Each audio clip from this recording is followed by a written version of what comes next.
पीतर ना रंगला त बोलाए देवरू का रंगला। जब भीतर के पीतर ना रंगला त बोलाए देवरू का रंगला।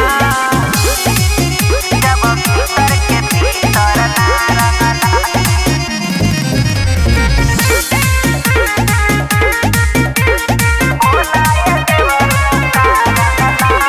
सिहरे बदन हमार कदे लगीला हो कदे लगीला।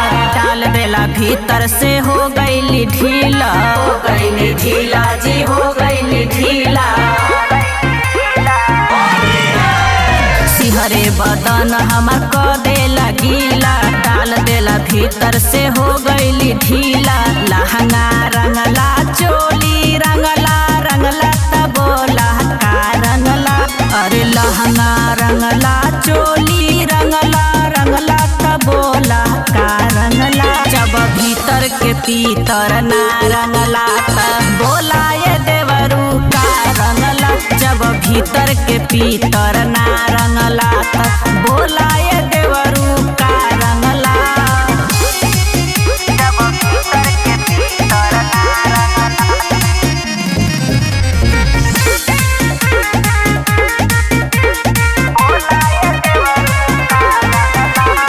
बड़हन बाराजन तोहार पिचुकारी तोहार पिचुकारी। अरे टलते ही मुहवा से आवे सिसकारी जी आवे सिसकारी।